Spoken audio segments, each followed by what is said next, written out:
सभी को नमस्कार। मैं Krishna Kumar, PGT political science, government model Sanskriti senior secondary school, Gudiyani, district Rewari.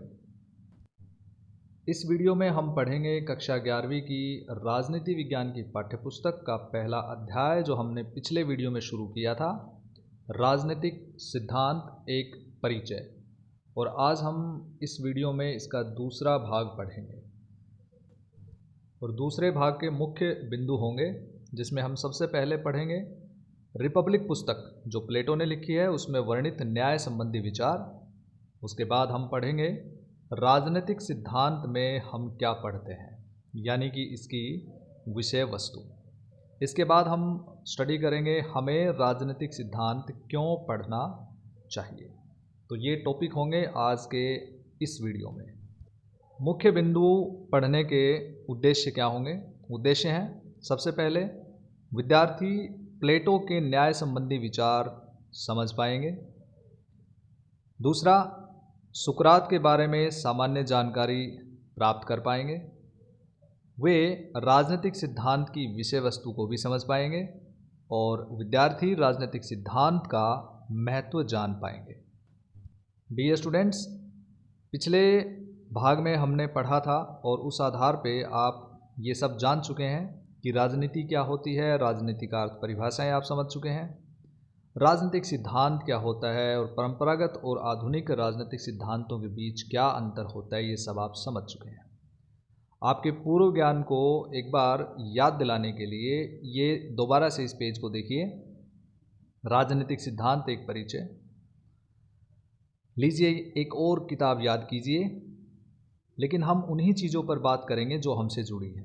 इसका अभिप्राय ये हुआ कि राजनीतिक सिद्धांत ये जो किताब है पॉलिटिकल साइंस की, इसमें वो सब चीज़ें हैं जो हमारे सामान्य जीवन से जुड़ी हुई हैं।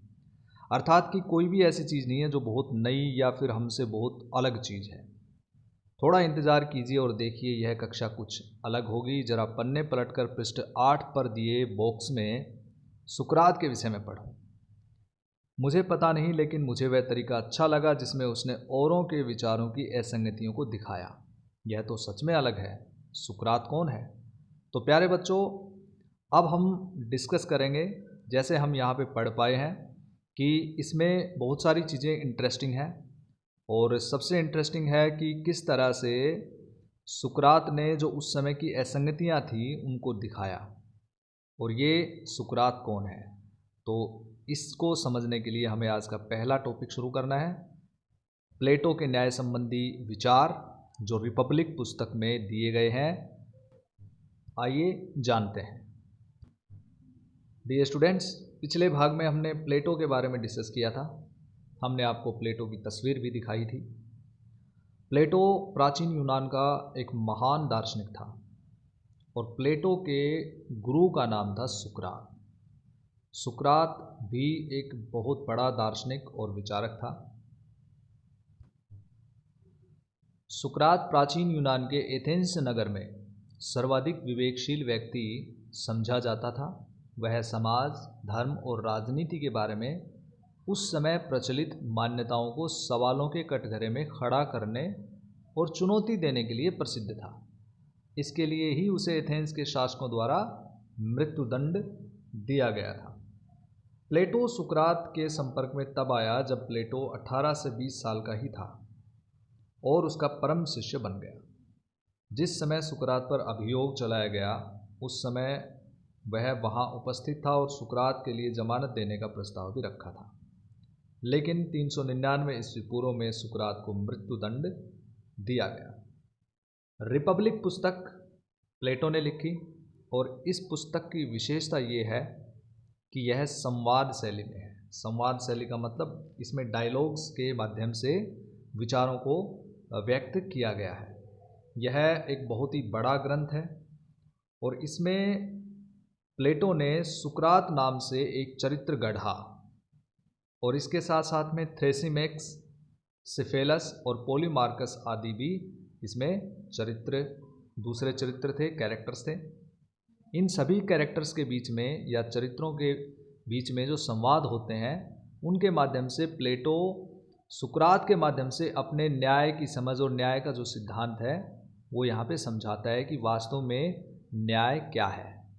प्लेटो अपनी पुस्तक रिपब्लिक में सुकरात के माध्यम से न्याय संबंधी विचारों को व्यक्त करता है, परंतु न्याय का अपना सिद्धांत प्रस्तुत करने से पहले वह न्याय के विषय में प्रचलित, उस समय जो प्रचलित थे 3 सिद्धांत, उनका खंडन करता है सुकरात के माध्यम से।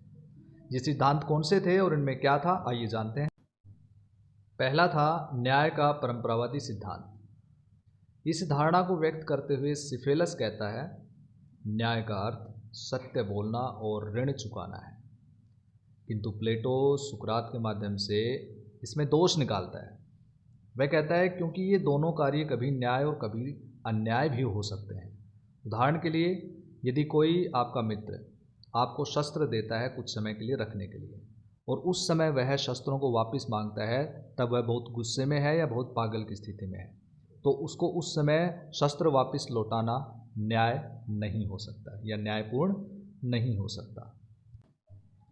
इसके पश्चात सिफेलस का बेटा पोलीमार्कस इसमें कुछ संशोधन करके कहता है कि प्रत्येक व्यक्ति को उसका उचित अंश देना ही न्याय है, यानी कि उसका उचित जो अंश है, उसका भाग है, वह देना न्याय है। किंतु यह उचित क्या है? कुछ वाद विवाद के बाद यह अर्थ निकाला जाता है कि मित्र के प्रति भलाई करना और शत्रु के प्रति बुराई करना, यही जो है न्याय है। तो प्लेटो सुकरात से इसका भी खंडन कराता है। उसके अनुसार यदि भलाई करना या बुराई करना एक कला है, तो यह अन्य कलाओं के समान 2 परस्पर विरोधी कार्य कर सकती है। तो क्या न्याय भी ऐसी ही कला है जिसका प्रयोग उसका प्रयोग करने वाले की इच्छा पर निर्भर करता है? तो यह तो बिल्कुल भी न्याय नहीं हो सकता है। दूसरी बात, मित्र और शत्रु का निश्चय करना भी मुश्किल कार्य है कि कौन मित्र है कौन शत्रु है। तीसरा, शत्रुओं के प्रति बुराई करना भी न्याय नहीं हो सकता, क्योंकि जिन व्यक्तियों के साथ बुराई की जाती है उसका पतन हो जाता है। चौथा, भलाई और बुराई का विचार 2 व्यक्तियों के मध्य का संबंध होने के नाते व्यक्तिक हो जाता है, यानी कि पर्सनल हो जाता है, किंतु न्याय का संबंध संपूर्ण समाज से होता है, पर्सनल नहीं होता है। दूसरा सिद्धांत था क्रांतिकारी सिद्धांत। न्याय के क्रांतिकारी सिद्धांत का प्रतिपादन थ्रेसीमेकस करता है। उसके अनुसार न्याय शक्तिशाली का हित है, यानी कि शक्तिशाली का भला ही न्याय है। उसका तर्क है कि शक्तिशाली व्यक्ति अपने स्वार्थ सिद्धि के लिए जो कानून या व्यवस्था बनाता है वही न्याय है, यानी कि जिसकी लाठी उसकी भैंस का सिद्धांत जगत में प्रत्यक्ष दिखाई देता है, क्योंकि सभी शासक अपने स्वार्थ सिद्धि के लिए कानून बनाते हैं और जनता को इन कानूनों का अनुसरण करना होता है। इसी आधार पर शक्तिशाली व्यक्ति समाज में शासक बन जाते हैं और उनके आदेश एवं हित सामाजिक और राजनीतिक न्याय का रूप धारण कर लेते हैं। प्लेटो थ्रेसीमेकस का यह तर्क स्वीकार नहीं करता।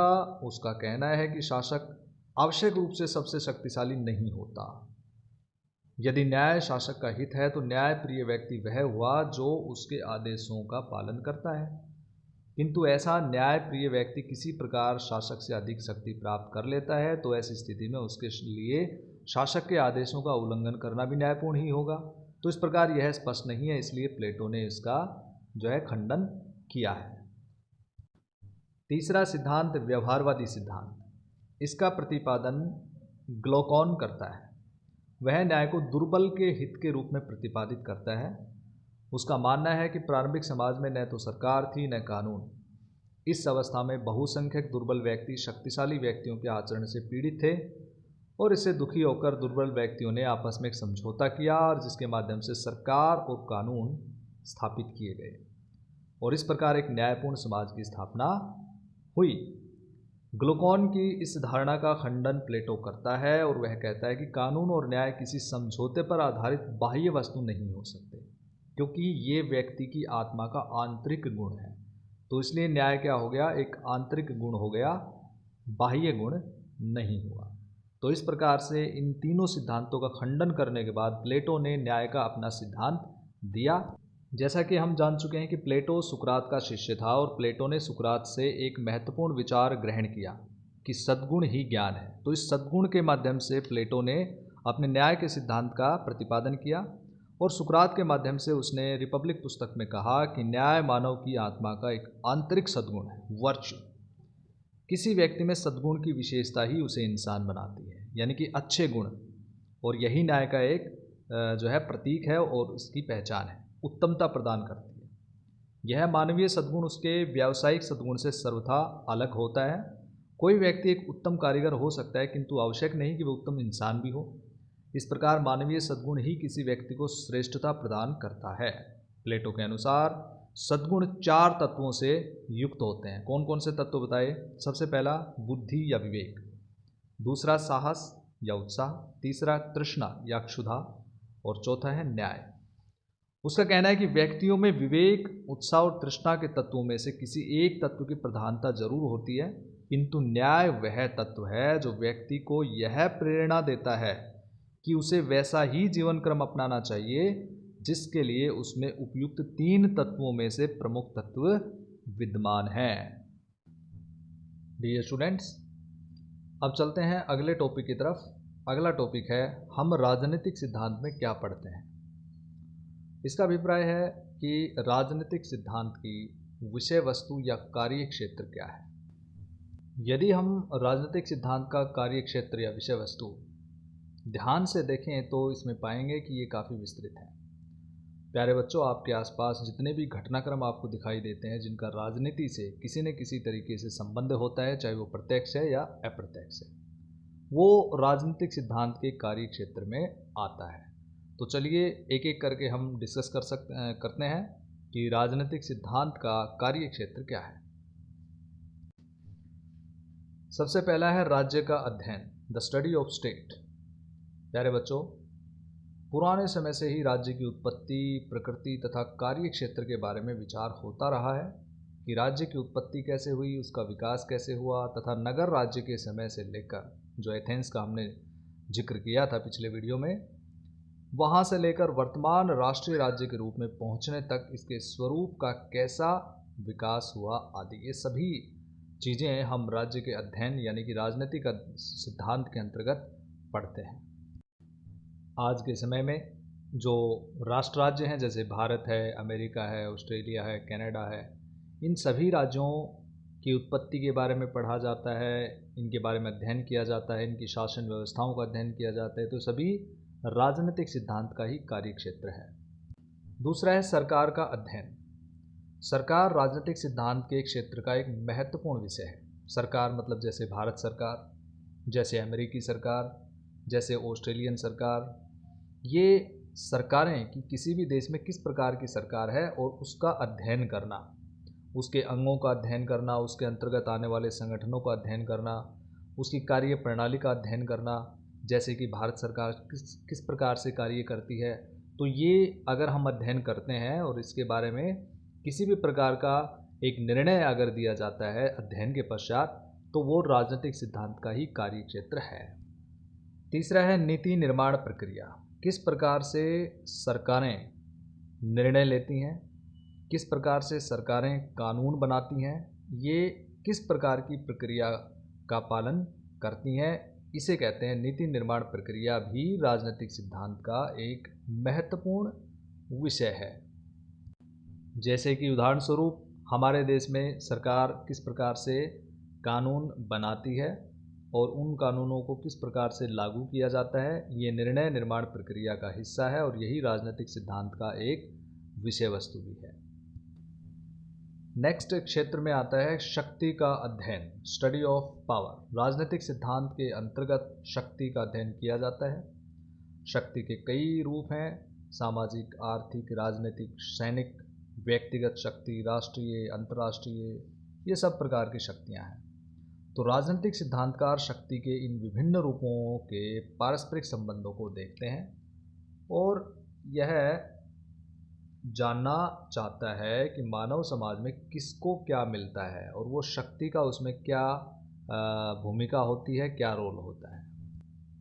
पांचवा है व्यक्ति तथा राज्य के संबंधों का अध्ययन, study of individuals relations with state, कि व्यक्ति और राज्य के बीच किस प्रकार के संबंध हैं पुराने समय से लेकर आधुनिक समय तक और आज के राष्ट्रीय राज्य तक व्यक्ति के साथ कैसे संबंध हैं। ये राजनीतिक सिद्धांत का एक महत्वपूर्ण विषय है। प्यारे बच्चों, आप अच्छे से जानते हैं कि पहले राजा महाराजाओं का समय होता था, पूरे विश्व में राजतंत्र काफ़ी शक्तिशाली स्थिति में था, ऐसी स्थिति में व्यक्ति का जो संबंध राज्य के साथ था वो एक तरह से राजा पे पूरी तरह से निर्भर और एक दबाव की स्थिति में था। परंतु जैसे जैसे लोकतंत्र का उदय हुआ और व्यक्ति की जो स्थिति है वो भी मजबूत होती चली गई, तो इसलिए राज्य और व्यक्ति के संबंधों में भी बदलाव आता गया। और ये जो बदलाव है ये राजनीतिक सिद्धांत का एक महत्वपूर्ण विषय है और इसके कार्य क्षेत्र में आता है।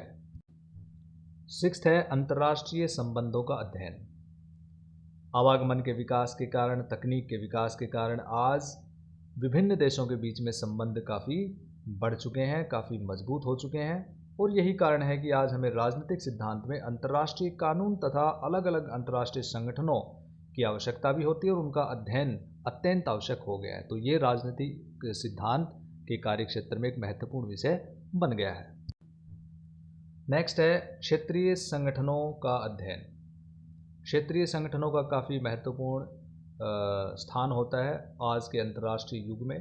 क्षेत्रीय संगठन जैसे अंतर्राष्ट्रीय स्तर पर यूरोपियन समुदाय है, दक्षेस है और इसी प्रकार से आसियान है। ये एक क्षेत्रीय संगठन है जो अपने क्षेत्र के विकास के लिए, सामाजिक, आर्थिक और राजनीतिक मजबूती के लिए आपसी देशों के द्वारा उस क्षेत्र के विभिन्न सदस्यों के द्वारा बनाए जाते हैं और ये राजनीतिक सिद्धांत का एक महत्वपूर्ण विषय बन चुका है। नेक्स्ट है मानव व्यवहार का अध्ययन। ये भी इसके विषय वस्तु का काफ़ी महत्वपूर्ण जो है विषय है। मानव व्यवहार का अध्ययन इसलिए आवश्यक है क्योंकि व्यक्ति जो भी कुछ करता है उसको वो जो है वो राजनीति को प्रभावित करता है। उसकी जो गतिविधियां हैं वो राजनीतिक व्यवहार को प्रभावित करती हैं और राजनीतिक व्यवहार राजनीतिक सिद्धांत का महत्वपूर्ण विषय, इसलिए मानव व्यवहार का अध्ययन करना अत्यंत आवश्यक है। प्यारे बच्चों, राजनीतिक सिद्धांत का विषय वस्तु काफ़ी विस्तृत है। इनके अलावा हम स्वतंत्रता, समानता, न्याय के आदेशों की समीक्षा भी करते हैं, नारीवाद का अध्ययन भी करते हैं, इसमें शक्ति सिद्धांत का भी इसमें अध्ययन किया जाता है और विकास, आधुनिकीकरण और पर्यावरण की समस्याएं भी इसके विषय वस्तु में या कार्य क्षेत्र में शामिल होते हैं। अगला टॉपिक है हमें राजनीतिक सिद्धांत क्यों पढ़ना चाहिए या राजनीतिक सिद्धांत का क्या महत्व है। महत्व को जानने के लिए हमें निम्न बिंदुओं का अध्ययन करना होगा। तो आइए शुरू करते हैं। सबसे पहला है भविष्य की योजना बनाना संभव। प्यारे बच्चों, जैसे हमने देखा कि राजनीतिक सिद्धांत में विभिन्न प्रकार की समस्याओं का अध्ययन किया जाता है और साथ में उन समस्याओं का समाधान भी ढूंढने का प्रयत्न किया जाता है। जैसे हमने प्राचीन यूनान के जो विचारक थे उनके बारे में अध्ययन किया कि सुकरात ने कुछ समस्याएं देखी, फिर उसके बाद उन्होंने समाधान दिया। प्लेटो ने भी इसी प्रकार से समस्याएं देखी, फिर उन्होंने समाधान दिया। इसी प्रकार से अन्य विचारकों के बारे में हमने पढ़ा, रूसो के बारे में पढ़ा, पिछले वीडियो में मैकियावेली के बारे में पढ़ा। तो इससे क्या होता है कि समकालीन विचारक राजनीतिक सिद्धांत के द्वारा वो विभिन्न प्रकार की समस्याओं का अध्ययन करते हैं और उसके बाद वो समाधान ढूंढते हैं जिससे भविष्य की योजना बनाई जा सकती है। दूसरा है वास्तविकता को समझने का साधन। राजनीतिक सिद्धांत यथार्थ को जानने का एक महत्वपूर्ण साधन है। इससे हमें यथार्थ यानी कि वास्तविकता यानी कि सच्चाई का पता लगता है। सिद्धांत शास्त्री सिद्धांत का निर्माण करने से पहले समाज में विद्यमान सामाजिक, आर्थिक व राजनीतिक परिस्थितियों का और समाज की इच्छाओं का, आकांक्षाओं का अध्ययन भी करता है और उन्हें उजागर भी करता है। तो ये यथार्थ को जानने का एक प्रयत्न होता है जिसमें अंधविश्वास, कुरीतियाँ और विभिन्न प्रकार की बुराइयों से हम छुटकारा पा सकते हैं। और तीसरा महत्व है अवधारणा के निर्माण की प्रक्रिया संभव हो जाती है, यानी कि process of the concept of construction possible. जैसे कि हम राजनीतिक सिद्धांत में किसी भी पक्ष का अध्ययन करते हैं तो उस अध्ययन के बाद हम एक निर्णय पर पहुंचते हैं। तो इसका मतलब ये होता है कि एक अवधारणा जन्म लेती है। तो ये होता है अवधारणा के निर्माण की प्रक्रिया, इससे संभव हो जाती है। किसी राजनीतिक घटना को लेकर उस पर विभिन्न विचारों को इकट्ठा करता है और उनका विश्लेषण करता है, जिसके बाद एक अवधारणा के निर्माण की एक प्रक्रिया सामने आती है। अगला महत्व है समस्याओं के समाधान में सहायक। It is very useful in solving problems. प्यारे बच्चों, जैसे हमने अभी अध्ययन किया कि राजनीतिक सिद्धांत के द्वारा हम समस्याओं का अध्ययन करते हैं और भविष्य की योजना संभव हो जाती है। तो ये किस प्रकार से संभव होती है?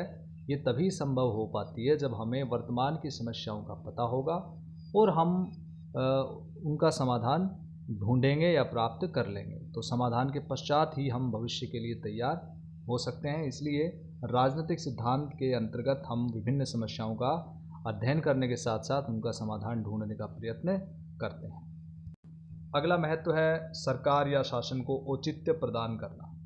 राजनीतिक सिद्धांत का एक और महत्व है, सरकार को औचित्य प्रदान करता है। कोई भी सरकार या शासन केवल आतंक के आधार पे या भय के आधार पर अधिक समय तक नहीं चल सकती। राजनीतिक सिद्धांत के अंतर्गत उस सरकार का अध्ययन किया जाएगा और सरकार को भी राजनीतिक सिद्धांत के विभिन्न पक्षों पर या विभिन्न जो दृष्टिकोण हैं उन पर फोकस करना पड़ेगा, ताकि वह लोग क्या चाहते हैं और लोगों की भलाई किस में है, इन सभी चीज़ों को। तो इससे सरकार का महत्व बढ़ता है, क्योंकि सरकार इन कार्यों के लिए उत्तरदायी हो जाती है। अगला महत्व है सिद्धांत राजनीतिक आंदोलन के प्रेरणा स्रोत बनते हैं। ये पुराने समय से चलता रहा है कि राजनीतिक सिद्धांत जो हैं वो किसी भी प्रकार के राजनीतिक आंदोलन के लिए एक प्रेरणा बन जाते हैं। जैसे भारत में गांधी जी द्वारा चलाए गए राष्ट्रीय आंदोलन के पीछे देशवासियों का समर्थन उस विचारधारा के कारण था जो सत्य और अहिंसा के आधार पर आधारित था। इसी प्रकार प्लेटो, अरस्तु, Chanakya, John Locke, Montesquieu, Mahatma Gandhi, जैसे हमने डिस्कस किया अभी, कार्ल मार्क्स, एंगल्स जैसे विचारकों की जो पुस्तकें थी उनमें उस समय की परिस्थितियों के संबंध में जो प्रश्न उन्होंने उठाए उनका आज भी काफ़ी महत्व है। इसी तरह से 20वीं शताब्दी में इस कार्य के लिए Graham Wallas, Laski, MacIver, Charles Merriam, Robert Dahl, David Easton आदि के नाम उल्लेखनीय हैं। और नेक्स्ट पॉइंट है जिसमें हम अगले महत्व को पढ़ रहे हैं, सामाजिक परिवर्तन को समझने में सहायक। किसी भी प्रकार का अध्ययन, चाहे वो राजनीति पर प्रत्यक्ष रूप से किया गया है या फिर अप्रत्यक्ष रूप से, वो सामाजिक परिवर्तन को समझने में अत्यंत सहायक होता है। और यह बात विभिन्न उदाहरणों से हम समझ सकते हैं। किसी भी प्रकार का जो अध्ययन होता है, जो विचार या दार्शनिक लोग करते हैं, जो अपनी विचारधारा देते हैं, तो वो उस समाज के अनुसार होती है। इसका मतलब है कि उसको प्राचीन या उससे पहले के जो विचारक हैं उनकी विचारधारा से अगर हम तुलना करें तो तुलनात्मक रूप से हम उस परिवर्तन को समझ सकते हैं। इसी प्रकार से सामाजिक परिवर्तन को समझा जा सकता है। इसके बाद है स्पष्टता प्राप्त करना। राजनीतिक सिद्धांत से वैचारिक तथा विश्लेषणात्मक स्पष्टता हमें मिलती है और ये काफ़ी महत्वपूर्ण होता है। इसके बाद राजनीतिक सिद्धांत की राजनीतिज्ञों, नागरिकों तथा प्रशासकों के लिए काफ़ी उपयोगिता होती है, क्योंकि इस प्रकार के अध्ययनों से उन्हें विशेषतः जो प्रशासक होते हैं, नागरिक होते हैं या फिर राजनीतिज्ञ होते हैं, एक मार्गदर्शन मिलता है कि उनको किस प्रकार से कार्य करना चाहिए, किस प्रकार की विचारधारा अनुकूल रहेगी, किस प्रकार की प्रतिकूल रहेगी। तो प्यारे बच्चों, इस प्रकार से हमने अध्ययन किया कि हमें राजनीतिक सिद्धांत क्यों पढ़ना चाहिए और इसका क्या महत्व है। तो आज के वीडियो के तीनों टॉपिक या बिंदु पढ़ने के बाद हम एक बार पाठ की दोहराई करते हैं। आज के वीडियो में हमने क्या पढ़ा? सबसे पहले हमने रिपब्लिक पुस्तक के बारे में पढ़ा। जैसे कि हमने डिस्कस किया कि रिपब्लिक एक बहुत बड़ा ग्रंथ है जो प्लेटो ने लिखा है और इस पुस्तक की विशेषता है कि संवाद शैली में लिखा हुआ है। और प्लेटो ने यहाँ पे संवाद शैली में लिखते हुए मुख्य रूप से न्याय पर यहाँ विशेष चर्चा की है और सुकरात नाम का एक चरित्र उन्होंने गढ़ा जो उनके गुरु थे और उनके माध्यम से अपने न्याय के विचार उन्होंने इस पुस्तक में दिए हैं और न्याय का सही जो रूप है और सही जो अर्थ है उन्होंने बताया कि ये आंतरिक गुण है और ये सद्गुण पर आधारित है। इसके बाद हमने अध्ययन किया कि राजनीतिक सिद्धांत का विषय वस्तु क्या है, इसका कार्य क्षेत्र क्या है, यानी कि हम राजनीतिक सिद्धांत में किस किस चीज़ का अध्ययन करते हैं। तो हमने देखा कि इसका जो क्षेत्र वो काफ़ी विस्तृत है और इसमें अनेक प्रकार के पक्षों का अध्ययन किया जाता है।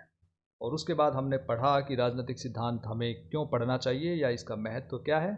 तो हमने देखा कि इसका बहुत ज़्यादा महत्व है। राजनीतिक सिद्धांत किसी भी देश के लिए, किसी सरकार के लिए, किसी भी देश में रहने वाले नागरिकों के लिए अत्यंत आवश्यक है। और अब बारी है गृह कार्य की, जो आपको अपनी नोटबुक में सोल्व करना है, क्योंकि वीडियो देखने के बाद उम्मीद है कि आपको ये टॉपिक्स समझ में आ गए हों।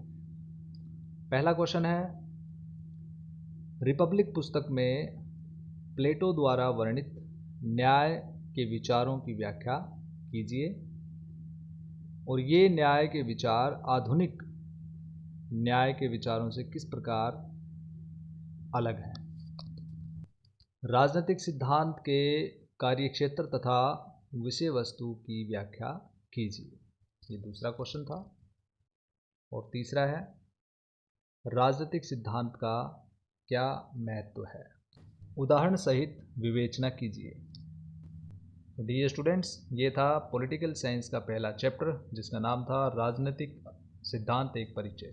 अगले वीडियो में नेक्स्ट चैप्टर स्वतंत्रता के साथ फिर उपस्थित होंगे। Thank you, have a nice day.